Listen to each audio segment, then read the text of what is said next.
Rutanga Eric wari kapiteni wa Rayon Sport wavugwaga muri Yanga yaguzwe bushyashya na Police FC. Rutanga Eric wari umaze imyaka 3 muri Rayon Sport akanayibera kapiteni yamaze kugurwa bushya na Police FC. Yari isanzwe yaramusinyishije ikanamuha uburenganzira bwo kujya muri Yanga Africans ariko ntibikunde. Bikaza kuvugwa ko uyu mukinnyi yaba yarashatse kugira ngo ahabwe release leta n'ikipe ya Rayon Sport ariko binyuzwa kugira ngo bivugwe ko Yanga yaba ari igiye kumutwara ntakineye ikipe ya Polisi y'u Rwanda, ariko bikaza kurangira muri Yanga byanze. Ariko kugeza ubu ngubu ikipe ya Rayon Sport yumvikanye n'ikipe ya Polisi, uyu wari kapiteni wa Rayon Sport ayerekezamo. Rutanga yasinye muri Police FC muri Kamena 2020 asaba amasezerano ajyamo ko nabona ikipe yo hanze y'igihugu azahabwa uburenganzira bwo kuyijyamo. Polisi irabyemera ndetse imuha miliyoni 12 z'imyaka 2. Uyu mukinnyi kandi yagiye yemererwa ko azahabwa umushahara w'ibihumbi 850 wa buri kwezi, agahabwa ubwishingizi bw'umwana we n'umuryango we muri rusange. Young Africans yashatse Rutanga ariko iza kwisubiraho iramurekura bituma agaruka muri Polisi. Gusa izo ngendo zose zabaye nta ruhare rwa Rayon Sport na rumwe rurimo, nubwo yari agifitiye amasezerano yari asigaje umwaka umwe. Kuri ubu Rayon Sport imaze gutangaza ko yamaze kumvikana na Rayon Sport FC ikayigurisha uyu myugariro utazayibagirana mu mitwe y'abakunzi ba Rayon Sport ku buryo bworoshye. Ku rukuta rwa Twitter ya Rayon Sport yagize iti nyuma y'ubwumvikane bw'impande zombi Rayon Sport na Polisi, Rayon Sport yagurishije Rutanga Eric mu ikipe ya Polisi.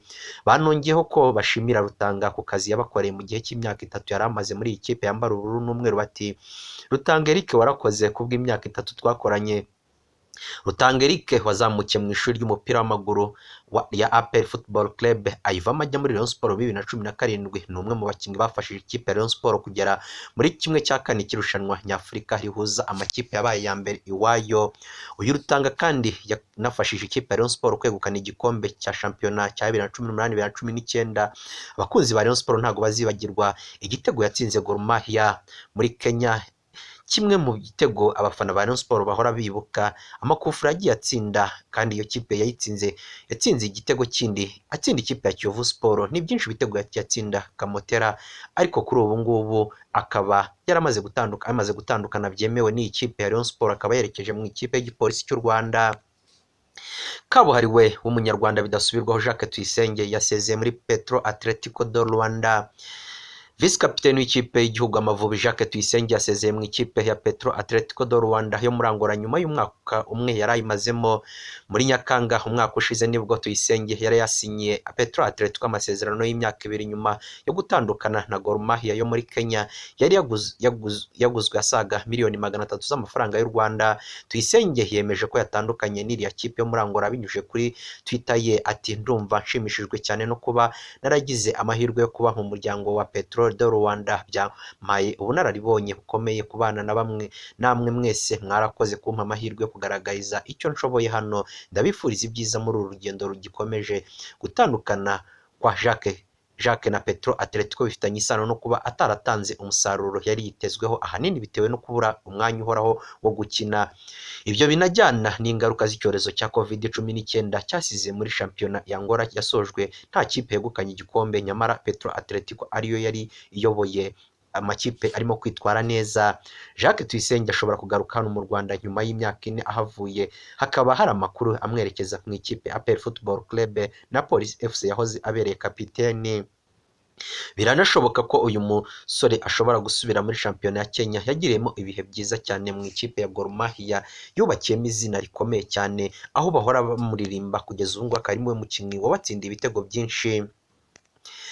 Kandi na Kagere Medi biravugwa ko ashobora kugaruka muri iyi kipe mu ikipe yo mu Rwanda, ikipe y'ingabo z'igihugu APR Football Club. Kusanyirijwe amafaranga arenga ibihumbi 800 kugeza ubu ngubu ashobora kuba ageze kuri miliyoni n'amafaranga 500,000. Idrissa Danyogo ukinira Rayon Sport. Abakunzi b'umupira w'amaguru mu Rwanda bakusanyije inkunga y'amafaranga asaga hafi miliyoni 500 mu gihe cy'amasaha agera mu masaha 26 gusa kugira ngo bagoboke rutahizamu wa Rayon Sport Idrissa Danyogo. Uyu mukinnyi ukomoka mu gihugu cya Cote d'Ivoire avuga ko yarabayeho nabi bitamworoheraga kwishyura inzu ibihumbi 300 ya mu mezi 3 y'ubukode bw'inzu, ku buryo yari hafi yo kwirukanwamo. Danyogo washimye abafana ba Rayon Sport babanje gukusanya ibihumbi 180 byo kwishyura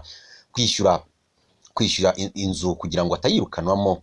yavuze ko nk'umunyamahanga uri mu Rwanda akeneye ubufasha binyuze mu kiganiro cya TV10 urukiko abanyamakuru bagikora batangaje ubukangurambaga bwo kuremera uyu mukinnyi yoherezwa amafaranga kuri mobile money, abandi bagenda bayohereza mu buryo butandukanye n'abagiye bayamushyikiriza mu buryo butandukanye, ariko Idrissa Danyogo rugikubita yakiri agera ku 600 mu gihe cy'amasaha agera kuri 4. Umukinnyi wageze muri Rayon Sport umwaka ushize agatangira kuyikinira muri shampiyona muri Gashyantare ubwo yatsindaga Bugesera igitego kimwe ashobora kugeza kuri miliyoni y'amafaranga y'u Rwanda mu gihe abeye kuba bamugoboka babishyira mu bikorwa, ariko aya mafaranga yose yaje kuyabona haza umwe wabaye muri Rayon Sport akabayana n'umuyobozi Habiyakare Saidi wabaye umuyobozi wa Rayon Sport yemeye kumuha amafaranga 180 y'amafaranga y'u Rwanda y'amezi 2 y'ubukode, mu gihe hari n'undi mukunzi w'ikipe yambara ubururu n'umweru atazira akazina ka gikundiro cy'abanyarwanda uri muri Mozambique wemeye kumuha amadolari 50. Si ku nshuro ya mbere Idrissa Danyogo agaragaye abayeho nabi muri ibi bihe bya COVID-19, kuko ubwo abakinnyi ba Rayon Sport bashwanaga na Skol muri Mata yavuze ko ari inkunga yaboneye igihe kuko nawe yafashijwe n'umufana wa Kiyovu Sport yaberaga mu nzu ariko akanamushyira ku isi bakajya gufata ibiryo nk'abandi, ariko uyu mukinnyi k'umunyamahanga utaragize ibyo abona byakomeje ubuzima kumugora. Uyu mukinnyi avuga ko kandi ubwo yageraga muri Rwanda yemeranyijwe na Rayon Sport ko izamuha miliyoni 7 gusa we yahawe miliyoni 1 amafaranga y'u Rwanda. Rayon Sport yahagaritse imishahara y'abakozi bayo kuva muri Mata uyu mwaka kubera coronavirus, mu gihe umwiherero uherutse guhuza impande zombi wavugiweho ko hazatangwa amabaruwa abasubukura akazi mu gihe cya vuba, ariko kugeza amagingo aya ngaya bikaba bitarakorwa. Kuva muri Mutarama uyu mwaka Rayon Sport yahembye amezi 2 ikaba ifitiye abakozi bayo ikirarane cy'ukwezi kumwe ka Werurwe. Amafaranga yari yahembwe abenshi munabyibuka yuko aya mafaranga yahembwe nyuma yuko yari imaze kugurisha umukinnyi wayo Rutahizamu wakinaga mu ikipe ya AS Muhanga akaza kwerekeza mu ikipe ya Rayon Sport ariko ntayitindemo. Uyu niwe waje kwishyurwa yishyuwe amafaranga APR yishyuye, niyo yaje guhembwa ibirarane by'abakinnyi bari bafitiwe, bamwe bahabwa ayo bari barasigayemo ya Critoma, ariko amafaranga bizezwa ko bazayabona mu gihe cya vuba.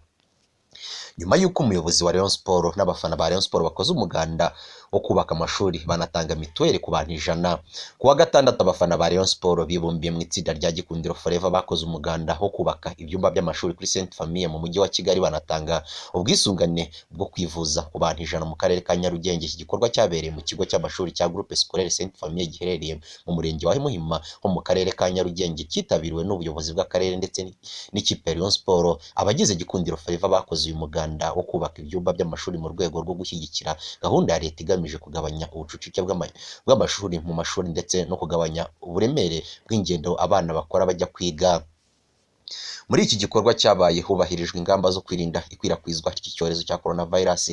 Umuyobozi nshingwabikorwa w'akarere ka Nyarugenge wungirije Nshutiraguma Esperance yashimye aba bakunzi ba Rayon Sport ku gikorwa cyiza bakoze, abasaba kubishishikariza abandi no gukomeza kwirinda icyorezo kibasiye isi.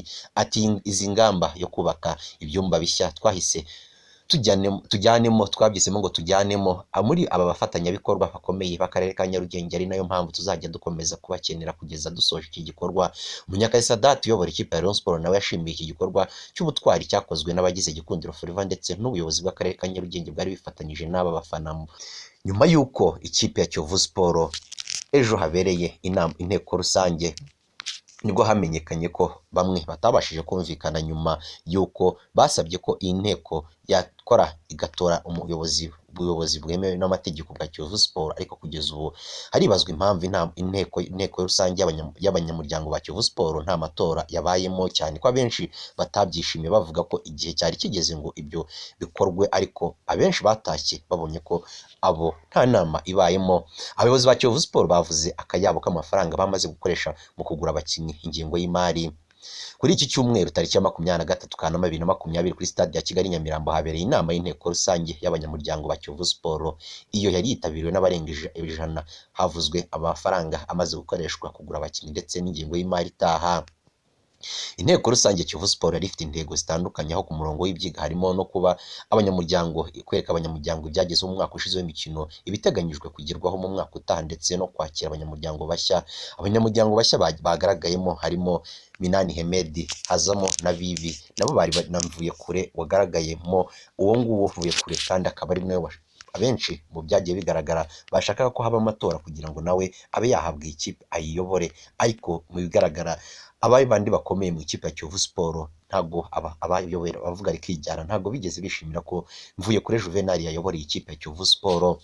Kiyovu Sport imaze gukoresha miliyoni 67 ku isoko, aho yavuye n'imishahara izajya ihemba buri kwezi. Ikipe ya Kiyovu Sport yemeje ko imaze gukoresha amafaranga y'u Rwanda angana na miliyoni 76 ku isoko ryo kugura abakinnyi bitegura umwaka w'imikino wa 2021. Hari urujijo rwinshi ku mafaranga ya Kiyovu Sport yatanze igura abakinnyi mu rwego rwo kwitegura umwaka w'imikino wa 2021. Benshi bavuga ko iyi kipe imaze gutanga agera kuri miliyoni 100 igura abakinnyi, aho byavugwaga ko amenshi yatanzwe na Mvukiye Juvenal ukuriye komisiyo ishinzwe kugura abakinnyi muri iyi kipe. Mu nama y'inteko rusange yabaye ku munsi ku cyumweru tariki ya 23 Kanama kuri stade ya Regional Nyamirambo, Visi Perezida wa Kiyovu Sport Ntarinubwa Theodore yagaragaje amafaranga bamaze gukoresha ndetse naho yaturutse. Yakuye urujijo rw'uko hari amafaranga menshi yatanzwe na Juvenal Mvukiye ko ahubwo yatanzwe n'umujyi wa Kigali. Yagize ati reka wenda mbivuge binasobanuke urujijo ruveho. Hari abavuze ko ngo Kiyovu Sport yakoresheje miliyoni 100 ngo yatanzwe na runaka. Tumaze gukoresha miliyoni 76 twitegura umwaka w'imikino ugiye kuza 2021. Uyu mwaka reka nshimire umujyi wa Kigali kuko muri ayo mafaranga yatanze agera kuri 30%. Nshimire Mvuyekure François, perezida wa Kiyovu Sport, yatanze agera kuri 20%. Umuvandimwe Mvukiye Juvenal yatanze 16%, nanjye natanze 12%. Andi yatanzwe n'abakunzi ba Kiyovu Sport batandukanye, turabashimira cyane. Kiyovu Sport imaze gukoresha miliyoni 76 ku isoko muri uyu mwaka w'imikino ugiye kuza, ni mu gihe umwaka ushize yari yakoresheje miliyoni 51 z'amafaranga y'u Rwanda. Yakomeje avuga ko abafite impungenge z'uko bashobora kuzabura amafaranga yo kubishyura bakwiye kuruhuka kuko byateguwe neza, aho amafaranga azava harahari, aho bazajya bahemba miliyoni 13 buri kwezi. Kiyovu Sport imaze kugura abakinnyi batandukanye barimo Babu wa Samson, Irambona Eric Gisa, Kimenyi Yves, Ngendahimana Eric, Ngando Omar w'Umurundi na Abedi Bigirimana bongereye amasezerano abakinnyi nka Mbogo Ali, Semuko Ali, Mutangana Derek, Ishimwe Saleh. Bayern Munich yarayitsinze Paris Saint-Germain yegukanye igikombe cya FA Champions League. Igitego kimwe cyatsinzwe na Clarence Coman cyafashije Bayern Munich kwegukana igikombe cya Champions League itsinze Paris Saint-Germain igitego kimwe ku busa ku mukino wa nyuma wabereye i Lisbon muri Portugal kuri iki cyumweru. Mu minota 20 ya mbere Paris Saint-Germain yabonye uburyo butatu bwashoboraga kuvamo igitego. Imipira ibiri yatewe na Kylian Mbappe ihagarikwa n'abamyugariro ba Bayern Munich. Mu gihe Neymar yashoboraga gufungura amazamu ku munota wa 17 ku mupira watewe ntiwarenga umunyezamu Manuel Neuer, Robert Lewandowski yagerageje ishoti rikubita igiti kizamu, mu gihe Di Maria Angel nawe yahushije iburyo bwiza ku ruhande rwa Paris Saint-Germain ku mupira yatewe areba izamu, ariko igiti cy'umutambiko w'izamu kikawugarura. Bayern Munich yarihariye umukino, yakomeje gusatira izamu ariko ntiyahirwa, aho Lewandowski yahushije uburyo bwiza ku mupira wakuwemo n'umunyezamu Keylor Navas mbere yuko Kingsley Coman agwa mu rubuga rw'amahina ubwo yari ahanganye na Tian Keira, ariko umusifuzi avuga ko nta cyabaye. Mu gice cya kabiri Bayern Munich yihariye umukino, abakinnyi bayo bo hagati barusha aba Paris Saint-Germain yasubiye inyuma cyane. Igitego kimwe rukumbi cyabonetse muri uyu mukino cyatsinzwe n'Umufaransa Kingsley Coman ku munota 59 ku mupira yarahinduwe na Joshua Kimmich. Paris Saint-Germain yasatiriye mu minota ya nyuma ishaka uko yakishyura, ariko Kylian Mbappe na Neymar na Eric Maxime Choupo-Moting wanahushije uburyo buri wese yumvaga ko ari igitego cyo kwishyura, bananirwa kubyaza amahirwe. Uburyo babonye gutsinda uyu mukino byahesheje Bayern Munich kwegukana igikombe cya UEFA Champions League ku nshuro ya 6, aho icyo yaherukaga yagitwaye muri 2013. Iyi kipe kandi yakinaga, ariko hari bamwe mu Barundi bari bagiye hacaracara abagabo babiri b'Abarundi bateze ko uza gutsindwa hagati ya Paris Saint-Germain na PSG aratanga umugore we bakamumarana amajoro abiri. Aba bagabo babiri bo mu gihugu cy'u Burundi mu ntara ya Makamba barimo ufana Paris Saint-Germain n'undi ufana Bayern Munich banditse urwandiko bavuga ko bateze abagore babo, aho uratsindwa aratanga umugore we bakamumarana amajoro abiri. Kuri uyu wa 23 Kanama 2020 nibwo abo bagabo babiri bateze ko Paris Saint-Germain na Bayern Munich iza gutsinda indi, uwatsinze atanga umugore we iminsi ibiri.